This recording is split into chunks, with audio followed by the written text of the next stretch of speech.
Good afternoon. Have you sat here all morning? How are you today? Okay, so I want to thank Sandeepan for inviting me and the opportunity for you to listen to me for all of maybe 15, 20 minutes. And I think this is the third time I'm speaking at this conference, and I see it growing year by year. So, congratulations to you and your team, Sandeepan. Thank you for inviting me. Uh, when I received a call from Cheshta on, would you like to come and talk to us about leadership and purposeful driven leadership and growth and values? So I wasn't sure how some of this would apply to a group of business owners. And we actually rebranded our firm Inspirational Development Group to Inspirational Group. And now we call ourselves a purpose-driven organization where we really first talk about the purpose, the mission, the planet, the community, and we say if we focus on all of those good things, the profit and money will follow. But I didn't know how that would land with a group like this. So I was talking to my husband a week ago when I received the call. I said, what should I talk about with this group? Because he's an IT delivery manager turned business owner himself. And he says, talk to them about everything that they already know, because they have twice the life and work experience and business experience that you have.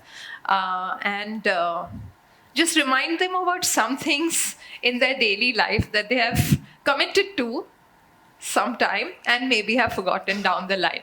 So let's talk about something that you already know and refresh ourselves with some of that. Yeah.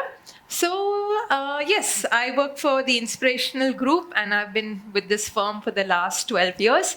And I have spent last 27 years in January in the area of leadership development, training, coaching, teaching, whatever word you might give it. So we're the Inspirational Group where we now talk about purpose-driven leadership, and we are very, very clear on purpose. So we will say no to money where we need to, where the purpose is not clear. We don't respond to a list of training needs if you don't know why you want to do it and how it's going to help you, how it's going to help your team.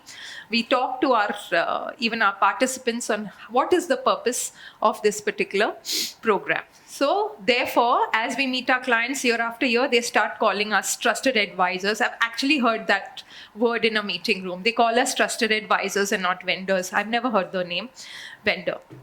Yeah, so let's get straight into it. Since I've been asked to talk about purpose, I will touch upon a little bit of the theory and not bore you too long. What is purpose? Yeah, anyone? Any one of you? Yeah, go ahead. Go ahead. The why, understanding the why. The why. Okay, lovely. Betterment of life, love that. Anything else? That's what we call our purpose. Better leadership for tomorrow. At Inspirational Group, we call it better leaders for tomorrow, who will go and create a better life for their teams, right? So I looked up the gurus in management for some theory, and I found Peter Drucker, who's a thinker in management, and he said the purpose must lie outside your business. The purpose is not about making money, but the purpose is being responsible not only for your performance, but the community as a whole. Then I looked up HP's founder, David Packard, and he said, some people think it's only to make money, but no, we don't exist only to make money. We exist to make a contribution to society and make life better for people around us, and therefore they will be happy and help us make our lives better, a better quality life. Yeah, so you'll agree with me. We came from a fast pace, then we slowed down for 3 years in that C word, and then we got into the new normal. But guess what? We have started to pick up speed, haven't we? Yeah, and change is never going to be slow again. Now we have all taken off. So what do we do? How do we do different things, new things to respond to this change and make our game stronger with a strong purpose, and not just coming out here to make money, because people are watching us, and if we are here only to make more and more money, they're not going to give us any business. Yeah, right. So long ago, I'm talking 13 or 14 years ago, when my husband got tired of managing stakeholders at Canary Wharf and Wooddale, Chicago, he said, I'm tired of fighting deals which are always win-lose. I'm tired of committing to deadlines where I push my people to work. They have no life. I'm tired of the rat race. I don't want the next promotion. I want to do something fresh, different, where my boss and the client is not sitting on my head. So he moved and went into business. So we thought, obviously, there's a process after writing your business plan. What are some of the important things you need to do if you want to really work with that purpose and look after the people, look after the planet, look after community first, and then do good things, and good things will follow you.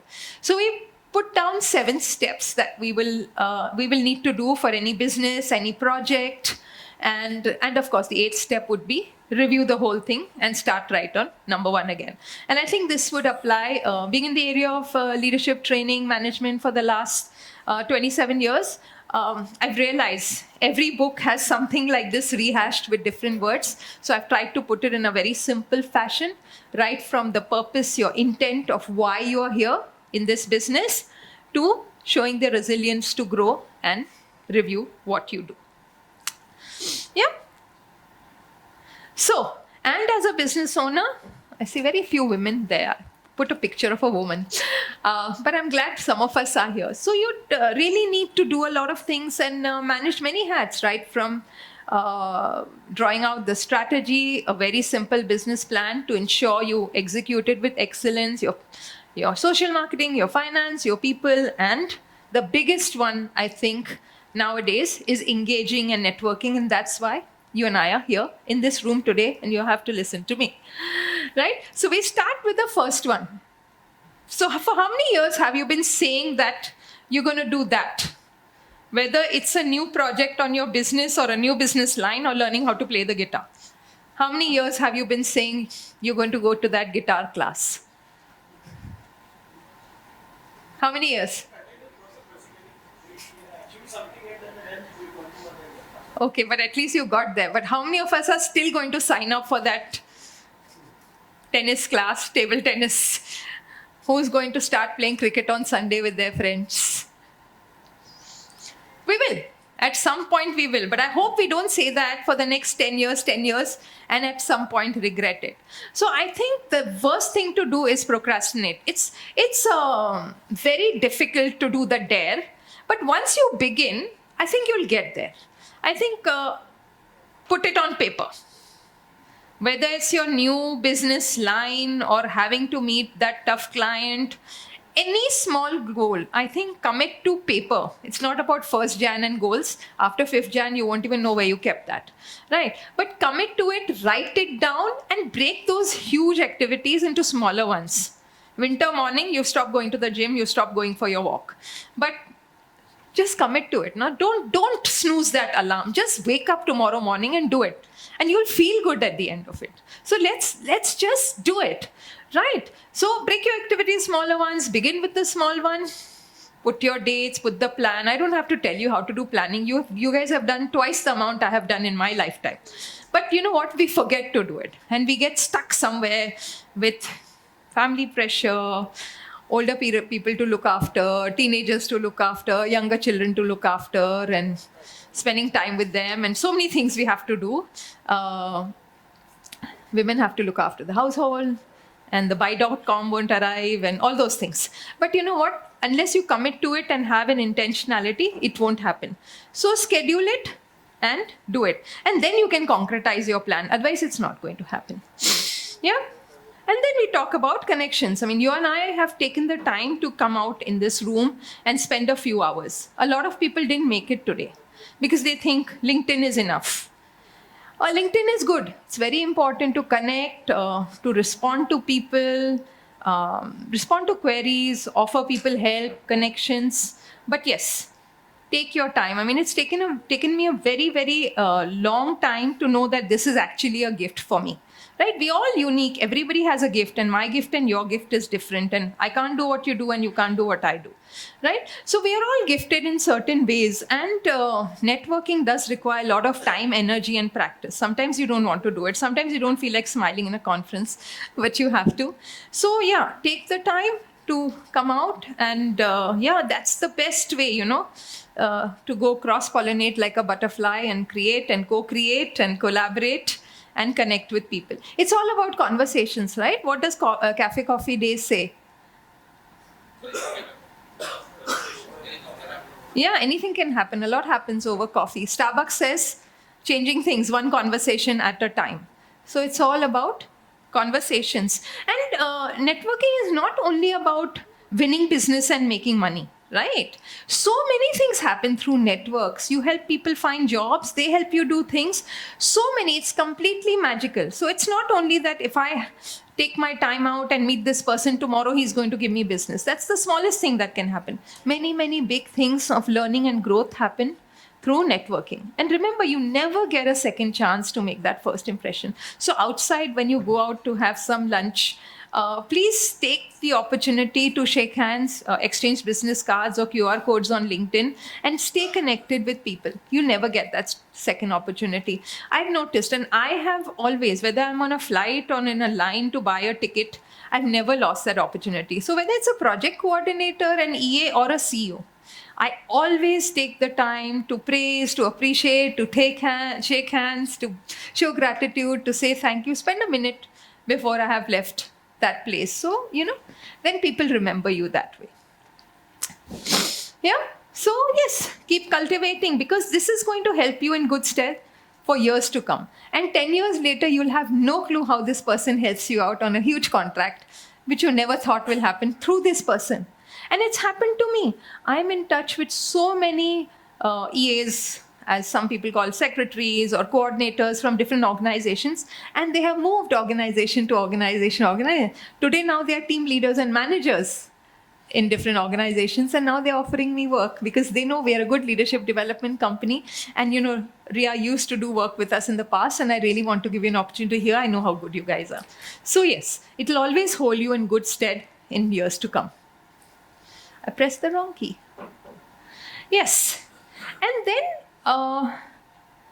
offer your best rates that you know. But think on your feet.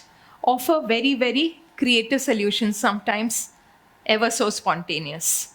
So, don't come with a very fixed mindset. This is what I have and this is what I can offer you. But everybody wants bespoke solutions now. So what can you do to make that change in a very, very spontaneous manner? Yeah, maybe it will give you less money. Maybe it will increase your budget of delivery. Maybe it will increase your costs of delivery. Maybe it might reduce your revenue to some extent. But your client is happy, and then he's going to come back to you again because he knows you think on your feet and you're going to offer him the best solution. Yeah, I talked about an open mindset. So I wanted to bring this concept up. It's something which would take all day to talk about, or a few days to talk about, because when I went through a certification on this topic, it took me 5 full days. So I won't spend more than 5 minutes on it. But I think a very big one, we've been talking about IQ for a very, very long time, but even the IITians haven't cracked it. I have an IITian nephew who's jobless for the last 8 days. He has an offer letter and they ask him to join in 6 weeks. We'll let you know. And since Feb, he's still unemployed. He's IIT Guwahati. So it's not always your EQ. It is how you deal with people right from our interview stage to where we are running our businesses today. Yeah. Before how you deal with people and networking and empathy, I think it is also your own self-awareness. Yeah? Self-manan, Bhagavad Gita, that's what they say, right? Know yourself. Because if you know yourself well, then you will know your weaknesses, you know where you can improve, sometimes we've reached the stage in our lives where we don't want to spend too much time on correcting our weaknesses, but we can always polish our strengths. So what are 2 or 3 things we can do on a regular basis to polish our strengths, to get better at what we do, whether it is our business knowledge domain or the skills of managing our people. So how can we get better? How can we polish those strengths? So overall, a lot of these things will help you achieve that balance and not get too emotional about things. That's what the emotional quotient talk about. And one step further now, a lot of people are talking about the spiritual quotient, right? And I think purpose is more about the spiritual quotient more than the emotional quotient of how to do well for everyone around you. It's like seva. And then the business will come. Think, what about my carbon footprint? What about the plastic? What about my trash? What about the gases? All these things. How can I reduce my travel, reduce the carbon footprint, and therefore help the community, and the money will come back to me? Can I run this meeting on a Zoom so I save the client and myself travel time and flight costs and hotel costs? Simple things like that. Yeah. And then when we're talking about people, another important thing is how we communicate with them. Of course, they go through training, they go through mentoring. How you communicate with them, it's a lifelong journey. I have realized, I used to live in Hong Kong in my childhood, so I didn't even speak English or Hindi. I used to speak Cantonese. So even it's not only your vocabulary and your grammar, it's how you put yourself across, how people perceive you, the attitude in your communication, your body language, your gestures. So all of that go into effective mentoring. Of course, your team will go through training, technical knowledge, business knowledge, how an Epson printer works. All these things will happen. But how much time and energy, it's your attitude of mentoring them, right? Another one is coaching. Okay, I don't want to get into that in detail, but coaching is to help people get where they want to get. But mentoring, for a smaller business, you'll have a team member, you want to mentor him so that he or she can work for you better. So how do you effective mentor that person? Sit that person down, ask him what he's understood from the training, if you've given him any training. Where else does he or she need help? How can I help you improve? So communication, your attitude in communication play a very, very big role there. So talking about having an open mindset. Yeah, we work a lot with a ladies framework called Carol Dweck. Carol Dweck talks about the growth mindset. What is the growth mindset? When you look at the screen, anything comes to mind? Anyone?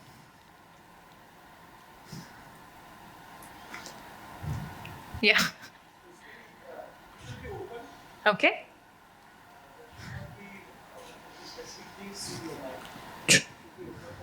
All inputs together. Okay. A very open, a very learning kind of attitude. Some people feel, it's all about tenure and time and energy and effort. I put in so much effort, but did you get the bottom line? Nothing. Yeah. So a growth mindset talks about learning and perseverance. And even if I fail, I've learned from this opportunity. It was an opportunity to learn. I feel so inspired doing this. Whereas a fixed mindset would say, either I'm good at it or I don't know how to do it, but I can't learn it. It can't be learned. So very fixed, frustrated. I failed. I'm not good at this. I can never learn this. I'm terrible.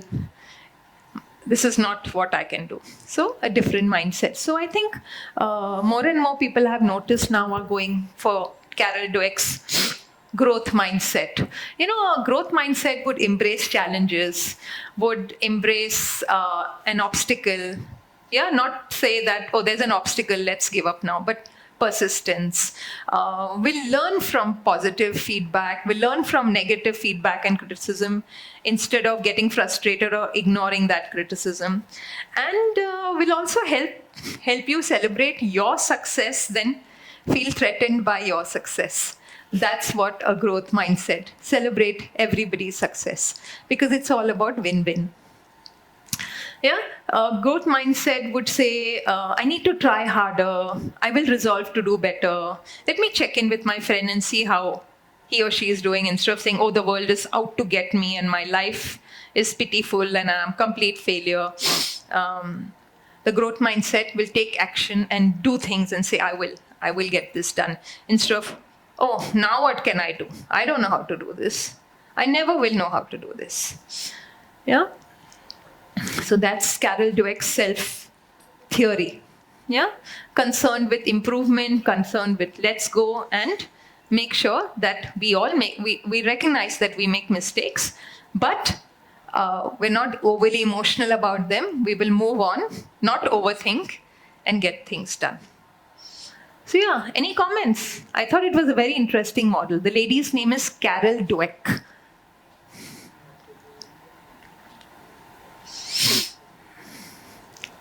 So yes, this is what we do for a living at the Inspirational Group, right from one-on-one executive coaching to training to team building to strategy meetings to workshops. Yes, so we said open mind, and even when you're talking to your team members or your clients, be open to many points of view and not my way or the highway. Yeah, there was this group of blind men, and it's a very common story, right? There was a group of blind men, and they heard that this weird creature has come into their village, and they wanted to know how this creature is. So they said, we can't see, but let's go seek it out and maybe grope about it and touch and feel, and we'll figure out what it is. So the first person, reached the side of the elephant and said, wow, this is huge surface. I think this creature is a wall. The second guy said he had reached the tail. So he says, long and thin. It's a rope. This weird creature is a rope. It's not a wall. Third person who had touched the leg of the elephant said, it's a very tall trunk. It's a tree. It's a tree. No, it's a tree. Someone said, it's a rope. No, it's not a rope. It's a tree. The fourth person said, no, this is very smooth and like a sphere. It's a sphere. It's a sphere. It's a sphere. It's rounded. It's very smooth. The fifth person said, what the hell are you guys saying? It touched the side. It's a fan. See, flap, flap, flap, flap, flap. It's a fan. It's not a rope. It's not a wall. It's a fan. The fifth person said, you're all crazy. It's a snake because it touched the tusk. So it's a snake. So from snake to rope to wall to fan to tree, these guys had a huge conflict. It reached blows. Then one of the wiser blind men said, okay, let's call our sighted friend. He will tell us what this creature is about. I'm sure it's a rope. I'm sure it's a fan. Everybody said, okay, let's call him. So they called this sighted man, and he said, you know what? You are seeing 5 different sides of this weird creature. It's actually an elephant. It has a trunk, and it has a tree, and it has the wall, and it has the fan, the ears. It's actually an elephant. So each of them was telling the truth, but their side of the truth. So you have to listen. Therefore, we say, listen to different points of view, because it's not always my way or the highway. Okay? You might say, what the hell is she talking about this morning? But maybe just one bullet point from this whole presentation you will take back to you and apply tonight when you're reflecting on the day. That's how it is, right? When I attend a 5-day training program offsite, the company spends so much. I say, why did they do this? Wasted 5 days of my time and lost time with family, and I didn't do any work in the office. 5 full days gone. But when I come back, I feel, wow, this particular concept I learned, and I'm going to apply it all my life. Maybe it took 5 days or 3 days of my time. So be open to different points of view. And yes, as a business owner, as a manager, as a leader of your people, I think conflict is okay. It's okay to have a few fights, because if you have all happy people on your team, you will have mediocre solutions. But if somebody is beating you up for, no, this is not the way, let's try this out. So I think it will lead to better, higher quality solutions if you have a bit of a discussion, if you have a bit of a conflict with each other. It's okay. It's okay. But it requires a skill. What is that skill? It requires listening. Can someone read this poem for me?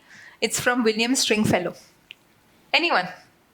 Listening is a rare happening among human beings. You cannot listen to a word.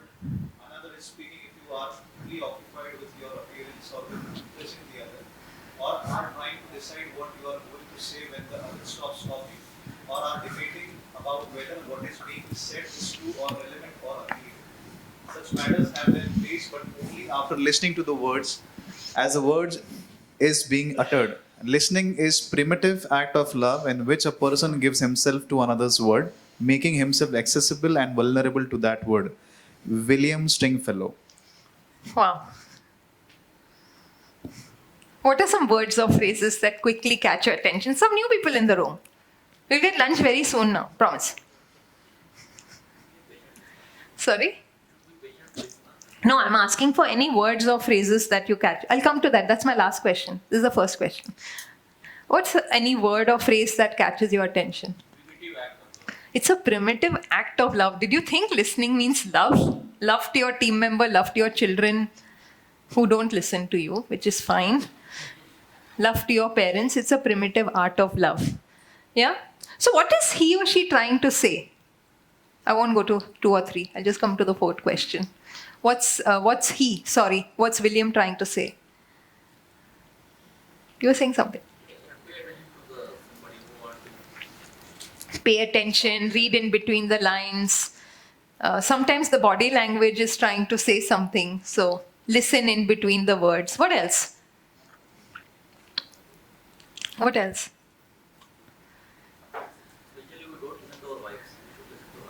You should listen to your wife. Patiently. Okay, I think he hit the jackpot. I should record your voice for my husband, but he normally does listen to me. He doesn't have a choice, actually. Right. Okay, so what is one thing you're taking back with you? Just note down in your diaries. One thing you're taking back with you from this poem, and somebody different if you'd like to share. Besides, I must go home and listen to my wife for 2 days. What's one thing you're taking back with you? From a spiritual point of view, being here and now. Wow.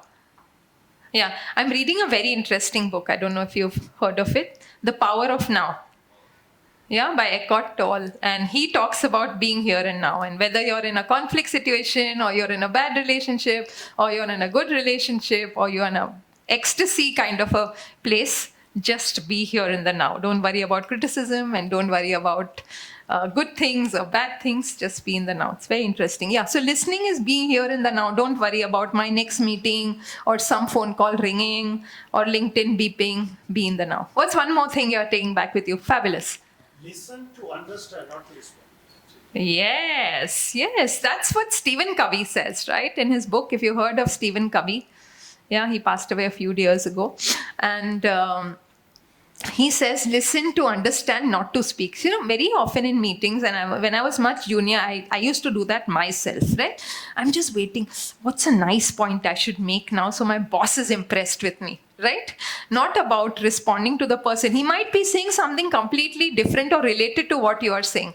But I'm not listening. I'm just thinking, what should I say next? Yeah, you had something. Even Osho told that don't judge a person or situation. Yeah, no judging. Wow, yeah, no judging. Must come to the psychological point of this perspective. So it's basically making an understanding between the perspective bridge between the character and a person. Okay, say more. Perspective between character and person. That was very difficult for me to understand. Or kuch bolo. Extend. Create a bridge between your soul and the character Okay. of your life. And? That's all I would say. Okay, so build a bridge between your soul and his soul. Perspective. And you have to create a bridge between the soul and as a character. So there's a difference. You have to be a character in the whole world. Okay. You have to build a soul for yourself. Okay, build a soul. Okay, I will go and think about it a little more. Okay, what one last thing, this side of the room, what's one thing you're taking back? Some of the ladies, I want to hear a lady. I'm here for the women. I'm rooting for women. Okay, anyone. What's one more thing you're taking back with you? Listen with patience. Listen with patience. Yes. Okay, nice. But conflicts can be resolved, right? Yeah? Conflicts can be resolved with a drink of water, it says actually. Yeah? Conflicts can be resolved. So yes, go out and network and go out and be open to different points of view, allow conflict. But at the end of it, you can resolve over some drinks. Not only that, so you've created your business plan, you've made your goals, you've broken them down, you did not procrastinate, you woke up at 5 a.m. in the 5 a.m. club and you go down to execute. You have the budget, you have the buy-in from your team, you know what your revenue target is, you've trained your team, you've mentored and coached them, you did all the training. Wow. But now, you do a little and you stop. That's the point. So, go all the way and go an extra mile and go all the way and then an extra mile. So go all the way and don't compromise on what you've committed to the client. In fact, give them more than they have asked for, right? Execution excellence. It's okay if you have the best service level and the best rates and quality and time and all of that. But finally, you don't compromise on any of that. You give more than you have promised, and if there's a problem, you rectify it. You don't run away. I've had service from so many people who made a mistake, but they won't rectify it. So, I'm not worried about money loss so much, but at least offer to say, ma'am, I'll make up for this. So I'll do it for you again. I'll do it at no cost. I'll do it at a discount because you made a mistake. So I think it's very, very important, and it goes a long way. Remember, if anyone has offered you a free service or a product because it's been their mistake, even slightly, it could be a hotel service, it could be a product. How do you feel towards that firm? You're a lifelong customer for that firm. So it's very, very important to go as committed, do more than committed, but rectify. Yeah, and then keep persisting. Be open to the power of hope. 27 years in the corporate world, but I think I started even 3 years before that. So I've been working for 30 years now. Assistant to a dentist, a marketeer for an exhibition, French tuition teacher, taught word star, Lotus DBase, if you're familiar with those packages. So I think just be open to the power of possibilities, the power of now. Be open to the power. And just continue to practice endurance. Now, how you do it is really your style. You go out and go for a run in the morning, or meditate on it, or do some mantras. In India, we do a lot of mantras.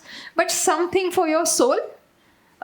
Could be exercise, it could be swimming or running, it could be cycling. But something for your soul so that you can practice that endurance. Because I think something simple. I've seen people in the 5 a.m. club for many years. I'm part of them. Or I've seen people who are still groggy when they're having their tea at 8 a.m. and having to log on to work at 9:30. So something for the soul, for your wellness, whether it's your health, your food, your exercise, it really, really helps doing the right thing on a difficult day. So whether it's service to your clients, whether it's mentoring your team, whether it's networking with a stranger, or dealing with your wife. Right? And finally, given the time I have, I want to talk about, we've all gotten here. Therefore, we have started those businesses at some point and we are running them, but we want that extra push. Everybody wants that extra push. So you have taken a risk, right, to quit your job or to start your business. So, take another risk, maybe if you need to, with support from your families, with support from intelligent team members, with support from your network. If you have that little bit of a cushion, go ahead and take that risk, because you don't want to regret it another 2 decades later that shit, I should have done this. I would have gotten further. I would have become that unicorn. So go ahead and take that risk. The real risk is playing it safe. So don't always play safe. In COVID, we played safe. Some of us even made money during COVID. But now we are in that pace. So go take that one risk. You can always make it up later. Yeah, so you'll have to do it. You can't try. So if Sandeepan invited me to the conference, if I told him I'll try, he wouldn't know whether to put me on the conference catalog or no. Because this is written in your? Yoda. Yeah, so you cannot try. I can't try to lift this up. I can't try to lift the glass. I can either do it or not. Yeah, so you can either do it or not do it. So which is a better one? Sit down in your blanket, don't do it. Which one? Just do it like Nike does. Right? And of course, every now and then, if you can, every night, like again the Bhagavad Gita says, do some manan, reflect on how your day went by. Rough day, not a good day. Instead of that, think of what you learned. How can I make a better day? I'm sure there was something you enjoyed today. A cup of tea with Sandeepan. Okay, I'm sorry, I know only one or two names in this room. So, yes. So, I'm sure there's something you enjoyed, a cup of tea with your mother, with your wife, with your sutta, with your team member at the tapri. Whatever. There's something you enjoyed in the day. So, what did you enjoy? And how could have you run your day differently? No, today I didn't go for my run or I didn't get up for my walk. Na, aisa nahi chalega. Kal se utna hi padega. I need to make a schedule. Because how many more active years? I mean, we might live up to 100. Possible, but how many more active years in business do we have? 30, 35, 40, I don't know. Okay, so think about it. I think this is the most important slide. If you take nothing back from my presentation, take a picture of this slide. There's nothing more I'm really here to say. Sit down and reflect on you, your business, your life, your relationships, your training, your expertise. Where can you go from here? So that tomorrow you have a slightly better day and think of me and send me a blessing. Yeah? And then you'll get there, right from the intent you set for yourself. I mean, I know this presentation will take us 5 days to complete if we do a good job of each, day 1 to day 5, right? To actually manifest what we want to manifest. But I was given 20 minutes, so I don't know how long I took. So literally from the purpose of your business to help people and communities around, to setting realistic, concrete goals, and then writing simple plans, specific, measurable, achievable plans, to making sure you get support from the seniors in your business partner, your co-founder, your team member, and your family. Spend a lot of time there, because you don't have the support, none of that will get done. So spend a lot of time there. And of course, you'll need the money, you have to have a revenue target, you have costs. So we didn't talk about that, but you guys know that better than I do. You have been running your businesses. And then get down to the execution excellence, the consistency of execution. And then yes, your mental toughness, your resilience, knowing who you are, right? I talked of the Bhagavad Gita twice. Read it once in your lifetime, so it helps you with your resilience.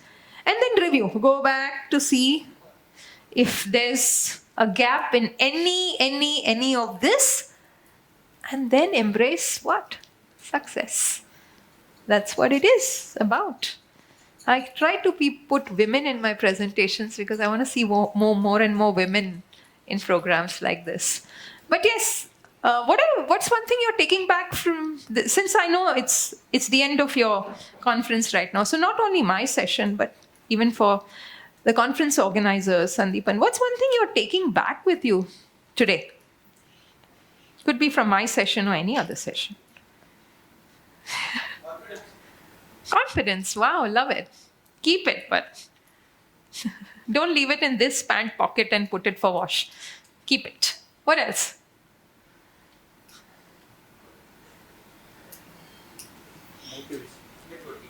You feel motivated to do what? Somebody said motivation. You feel motivated to do what? Ideas. To come up with new ideas? Or you've gotten ideas how to improve? Okay. What else? What else are you taking back? Do something for society. Do good and money will follow. Good will happen to you. Right? I think that's the law of nature, right? True north. If you do good, good will happen to you. Okay. Yeah, I wish I knew one of those quotes in Sanskrit. I would have even said it. Maybe I'll remember one for next talk. What else? What are you taking back with you guys? Wake up. I know we'll eat lunch, go back to our desk and maybe forget a lot of this, but take 2 points that you'll take back and implement. Then your morning was fruitful. I know you'll go out and eat some very nice lunch and exchange business cards with people and make more business. That will happen. But what's 1 or 2 things you're taking back from this morning? You're here at 9:30, 10 o'clock till now. What is 2 things you're taking back with you which you will go back and use, implement, and come back next year and say, thank you, I enjoyed that conference, so I'm going to come back. Yes? What I will do is database. You got a database. Wow, lovely. Lovely. Power of listening. The power of listening is what you're taking back with you. From Red's one PCS from October. Sorry? From Red Technologies. Carol Dweck, have an open mindset. And also I have to add a roadmap for down the line 5 years. Roadmap for the next 5 years. Yeah. So right from your intent to success, write a roadmap. In my organization, in the month of November, December, we write a roadmap for 3 years. And then, of course, 25, we'll write it in detail. But we do write some bullets, some general ideas for 3 years. And then break down the tasks for and activities for 25 next year. What else? My learning is hiring people who are smarter than me. Yes. Did it come up in any other sessions? Hiring people, very difficult to do that. Huh? And if you're in a job, very difficult because you're worried that the person will take your job away. Hiring smarter people than you. Very nice. And of course, this will go a very, very long way to set everything right, whether it's your seniors or juniors or family or network or conflicts. Think about a very nice experience, a holiday, a business deal cracked, time with a loved one. Take a minute to think of something very nice that happened to you this year. One thing. Yeah? Look at that smile on your face. It won't allow you to think of anything negative for the next few hours. Positive attitude also. Yeah, so that's why I'm like, keep that smile on. It will set everything right. Fake it till you make it. Keep faking that smile. And then you will make it. Yeah? Right. So, that's really what I had to say today. If there's any questions, we can take them outside here, whatever. But thank you so much for the opportunity given to me.